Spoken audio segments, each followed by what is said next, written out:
Ekstraksi. Jadi menurut beberapa ahli, ekstraksi merupakan sebuah proses pemisahan suatu zat berdasarkan perbedaan sifat tertentu, terutama kelarutannya terhadap dua cairan yang tidak saling larut yang berbeda. Jadi menurut beberapa ahli ada beberapa definisi tentang ekstraksi. Nah, yang tadi adalah definisi yang pertama tentang ekstraksi. Yang kedua adalah ekstraksi itu adalah sebuah proses pemisahan suatu zat dari campurannya dengan menggunakan pelarut. Kemudian ada juga yang mendefinisikan bahwa ekstraksi adalah suatu proses pemisahan kandungan senyawa kimia dari jaringan tumbuhan maupun hewan dengan menggunakan penyari tertentu. Nah, di bagian yang kiri ini adalah salah satu ekstraktor yang biasanya ada di dalam lab sehingga ukurannya kecil untuk skala laboratorium. Ada 3 tahapan ekstraksi yang biasanya dilalui, yaitu yang pertama adalah penambahan sejumlah massa pelarut untuk dikontakkan dengan sampel. Nah, biasanya ini melalui proses difusi. Yang kedua adalah zat terlarut akan terpisah dari sampel dan larut oleh pelarut membentuk fase ekstrak. Yang ketiga adalah pemisahan fase ekstrak dengan sampel.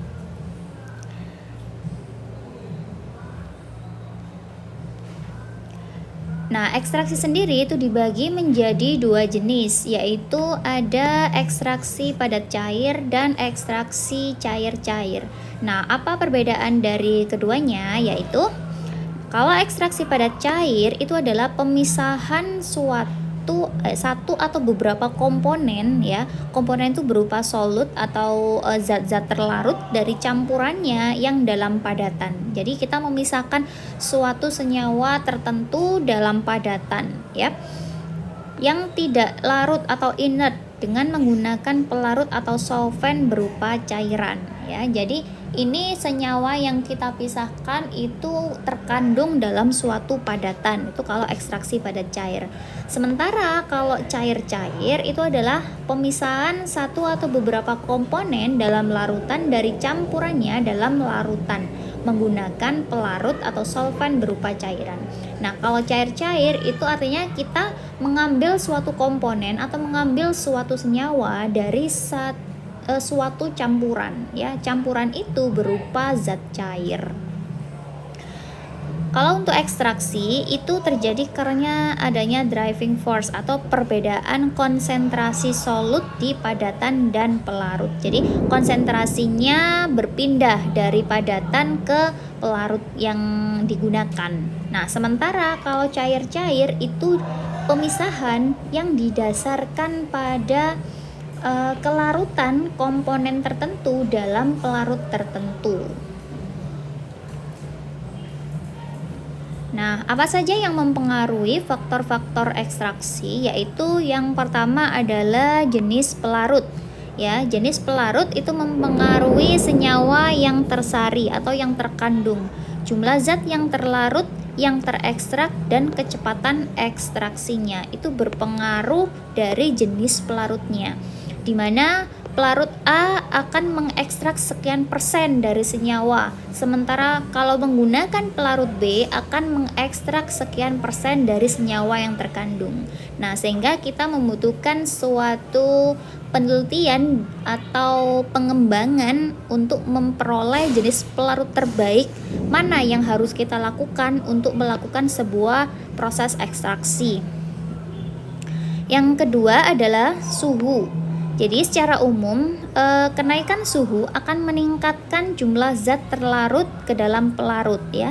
Artinya apa? Semakin tinggi suhu yang digunakan, biasanya zat terlarut tersebut akan semakin mudah terpisah dari campurannya. Sementara semakin turun suhunya, maka proses pemisahan itu biasanya lebih sulit terjadi. Secara umum seperti itu. Yang nomor 3 adalah rasio pelarut dan bahan baku. Jadi kalau rasio pelarut bahan baku besar, maka akan memperbesar pula jumlah senyawa yang terlarut. Akibatnya laju ekstraksi akan semakin meningkat. Artinya apa sih? Semakin banyak pelarut yang kita gunakan untuk dalam proses ekstraksi, biasanya semakin banyak komponen yang bisa kita ambil dari zat campuran tersebut. Yang keempat adalah ukuran partikel. Laju ekstraksi meningkat apabila ukuran partikel bahan baku semakin kecil. Dalam arti lain, rendemen ekstrak akan semakin besar bila ukuran partikel semakin kecil. Artinya apa? Zat ataupun campuran yang akan kita ekstrak itu sangat mempengaruhi hasilnya, di mana campuran yang berupa padatan yang utuh atau dengan berukuran besar biasanya proses ekstraksinya akan lebih sulit. Sementara padatan yang berupa serbuk ataupun berupa padatan dengan ukuran yang lebih kecil biasanya proses ekstraksinya akan semakin cepat.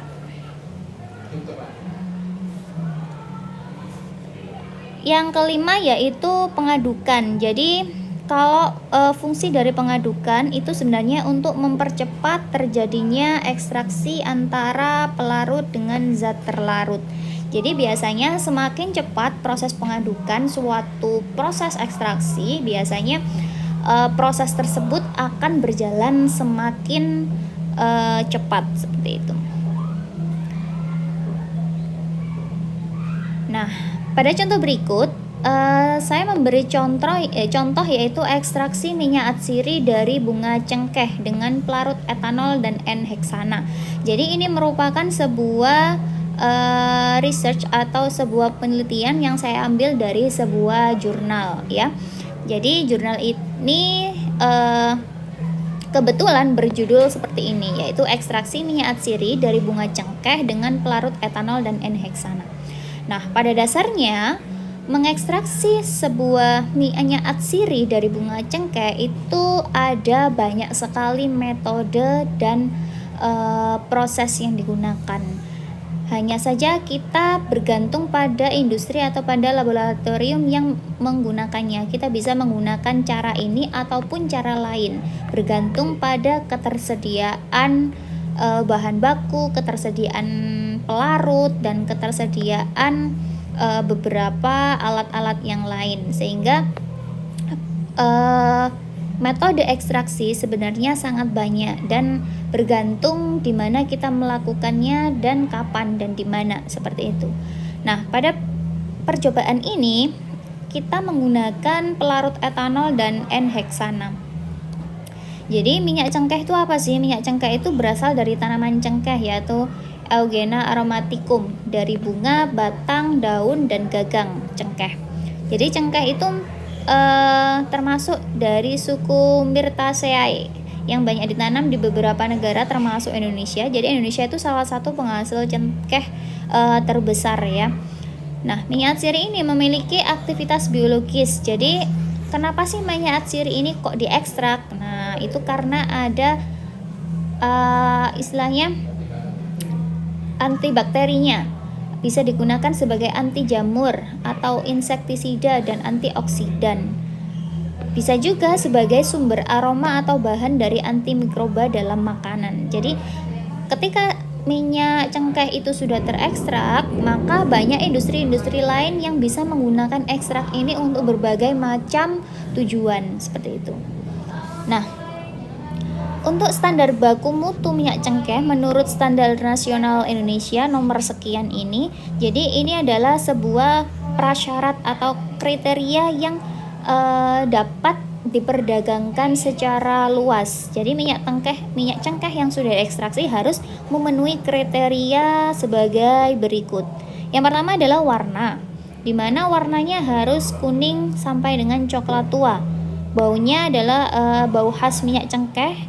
Kemudian bobot jenisnya atau densitasnya pada suhu 20 derajat Celcius dia harus sebesar 1,25 sampai 1,49 ya gram per cm kubik. Sementara indeks biasnya harus mulai 1,528 sampai 1,35. Kemudian dia kelarutan dalam etanolnya dengan perbandingan 1:2, yaitu 1:2 jernih ya, dalam kelarutan etanol 70% maksudnya. Kemudian kandungan eugenol totalnya ya, jadi ini salah satu kandungan yang harus ada dalam minyak cengkeh, yaitu minimal adalah 78% volume per volume ya. Kemudian kandungan beta karyofilennya harus maksimal adalah 17% volume per volume. Jadi ini adalah standar baku mutu yang ditetapkan untuk minyak cengkeh bisa diperdagangkan secara luas. Nah, apa yang harus kita pertama lakukan untuk mengekstraksi minyak cengkeh dalam penelitian ini? Yaitu yang pertama, cengkehnya dihaluskan terlebih dahulu. Jadi ini menggunakan bunga cengkeh yang kering ya. Jadi bunga cengkeh yang sudah kering dihaluskan sampai berukuran 40 mesh. Jadi 40 mesh itu memakai ukuran istilahnya pengayakan tertentu dengan ukuran standar 40 mesh. Nah, kemudian dicampur dengan menggunakan pelarut etanol dan N-heksana ya. Ini pada dasarnya pada proses ini itu kita ini menggunakan 2 pelarut, yaitu dimana cengkeh yang satu dilarutkan dalam etanol dan cengkeh yang selanjutnya dilarutkan dalam N-heksan. Jadi kita akan membuat perbandingan mana sih yang lebih baik antara dilarutkan dalam etanol dan dilarutkan dalam N-heksana dengan berbagai perbandingan ya. Salah satunya adalah perbandingan 1:10. Artinya apa? Yaitu 1 cengkeh dan 10 etanol ya. Kalau misalkan kita menggunakan 1 gram cengkeh, berarti etanolnya sebanyak 10 gram dan seterusnya. Begitu juga dengan N-heksana dengan perbandingan 1:10 salah satunya. Kemudian ini juga sebenarnya dilakukan pada perbandingan yang lain, 1:10, 1:5, 1:20, 1:25. Nah, ini digunakan untuk masing-masing pelarut baik etanol maupun N-heksan. Nah, kemudian seperti ini ya. Ini yang sudah dihaluskan dengan 40 mesh. Kemudian ini dilarutkan dalam pelarut etanol dan N-heksana ya. A untuk yang etanol, yang sementara untuk yang B ini untuk N-heksana. Nah, setelah itu dia akan diaduk dengan shaker selama 6 jam. Oke, saya perlihatkan.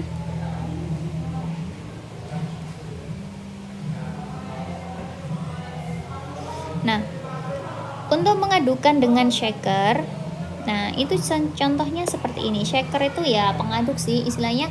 Kalau kita biasanya ngaduknya manual gitu ya, gelas pakai pakai sendok. Nah kan kalau dalam skala laboratorium kan harus menggunakan peralatan-peralatan tertentu, sehingga ini namanya shaker. Jadi diletakkan di sebuah alat. Alat ini nanti bergerak sehingga gelas-gelas yang ada di atasnya ini akan istilahnya bergoyang ya, istilahnya akan bergetar dan mengaduk cairan yang ada di dalamnya. Jadi ini namanya shaker yang ini ya. Nah, habis itu kita disaring ya. Penyaringannya menggunakan alat seperti ini ya. Ini menggunakan kertas saring yang bagian putihnya ini adalah kertas saring. Kemudian hasil dari shaker ini kita saring menggunakan kertas saring sehingga kita dapat filtratnya ya, atau mendapatkan cairan yang di bawah ini namanya filtrat. Nah, filtrat ini kemudian kita masukkan dalam sebuah wadah ya. Kemudian kita diamkan selama 24 jam. Jadi tujuannya untuk mengendapkan lilin-lilin yang terekstrak di dalam cairan yang sebelah sini. Nah, setelah itu pelarut dipisahkan dengan rotary evaporator. Jadi rotary evaporator itu bentuknya kurang lebih kalau dalam skala lab seperti ini ya. Jadi yang bagian ini dia akan berputar kayak menggelinding gitu loh ya, bukan menggelinding tapi ini berputar ya. Di sini ada putaran, jadi ini akan berputar terus. Nah, di dalam sini ini ada pemanasnya, ada air kemudian dan pemanasnya. Larutan yang di dalam sini atau ekstrak yang ada di dalam sini akan diputar sambil dipanaskan sehingga uapnya akan uap yang tidak yang tidak terpakai akan keluar ke sini, kemudian turun dan jatuh ke sini. Sementara ekstrak yang kita butuhkan akan tetap ada di wadah yang sebelah sini, ya. Jadi ini diekstrak atau dievaporasi sebenarnya, ya, diuapkan pada suhu 50 derajat Celcius. Nah, setelah selesai dievaporasi, kita akan mengukur densitas, mengukur indeks bias, dan juga rendemen yang kita peroleh dari ekstrak minyak cengkeh tersebut.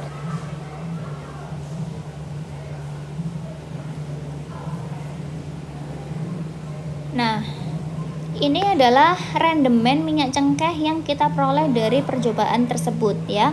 Jadi ini yang saya sebutkan tadi, kalau kita menggunakan pelarut etanol dengan rasio 1:10 dalam waktu 3 jam, ya, tadi yang didiamkan dalam waktunya 3 jam, maka kita mendapatkan rendemen sebanyak 24,4. Sementara dengan rasio 1:10, kalau waktunya didiamkan selama 6 jam, kita akan mendapatkan rendemen sebanyak 27,99. Selanjutnya, kalau kita rasionya tetap 1:10, tetapi waktunya 9 jam, maka rendemen yang kita peroleh sebanyak 30,32. Dan seterusnya. Nah, cara bacanya seperti itu. Sementara untuk N-heksana pada rasio 1:10 selama 3 jam mendapatkan rendemen sekian. Dalam waktu 6 jam rendemennya sekian, dalam waktu 9 jam rendemennya sekian, ya. Jadi ini kita mengidentifikasi berapa banyak sih rendemen yang kita peroleh dengan membuat komposisi dan waktu yang berbeda dari ekstraksi minyak cengkeh dengan pelarut etanol dan N-heksana. Kemudian dari keseluruhan rasio tersebut kita ukur densitas minyak cengkehnya. Ternyata diperoleh densitasnya mulai dari 1,0076, 1,0080 sampai seterusnya. Nah, tinggal kita lihat berapa sih baku mutu dari SNI dari minyak cengkeh ini, berapa yang masuk dari densitasnya sekian ini, berapa yang masuk atau sesuai dengan baku mutu yang sudah ditetapkan.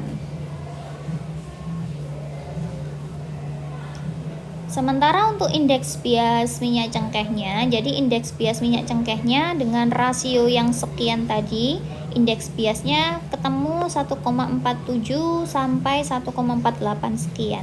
Untuk indeks biasnya ternyata tidak tidak berbeda secara signifikan, ya. Menurut SNI indeks biasnya antara 1,52 sampai 1,53. Sementara indeks bias yang kita peroleh di sini hanya 1,4 sampai 1,48. Dengan rasio perbandingan yang sudah dimodifikasi, ternyata indeks biasnya tidak berbeda secara signifikan.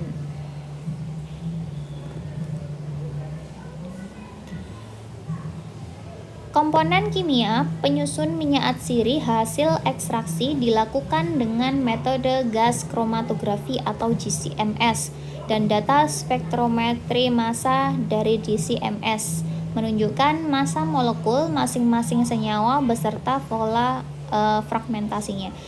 Jadi GCMS sama spektrometri massa itu apa sih? Nah, GCMS ini salah satu alat yang digunakan untuk mengidentifikasi benar tidak sih dalam suatu campuran tersebut ada senyawa tertentu yang mau kita tuju. Nah, istilahnya seperti itu, ya.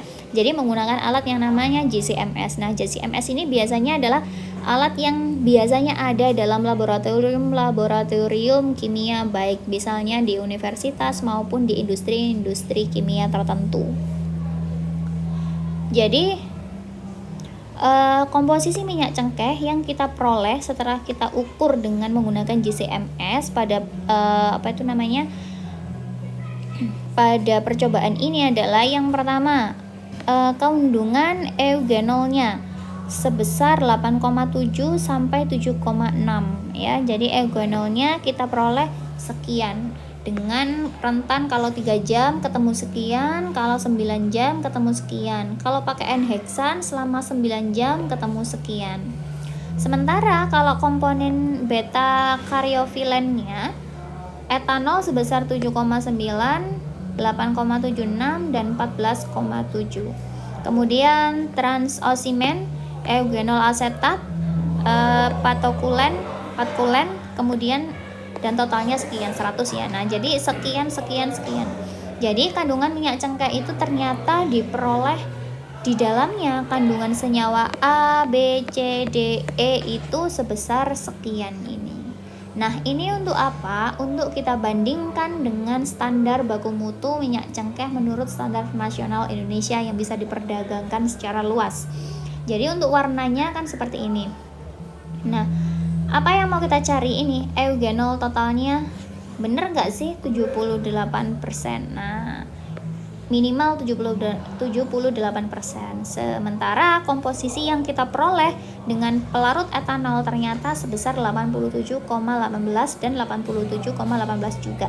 Artinya baku mutunya sudah tercapai. Sementara untuk beta karyofilennya maksimal adalah 17. Sementara untuk komposisi minyak cengkeh di sini diperoleh beta karyofilennya 7,9 dan 8,7. Artinya secara hitung-hitungan beta karyofilennya sudah terpenuhi ya, karena maksimal 17. Kita hanya 7,9 ya. Nah, untuk transosimen dan eugenol asetat dan patkulennya ini adalah senyawa-senyawa tertentu yang biasanya ada dalam minyak cengkeh ya, sebagai karakteristik senyawa yang ada dalam minyak cengkeh.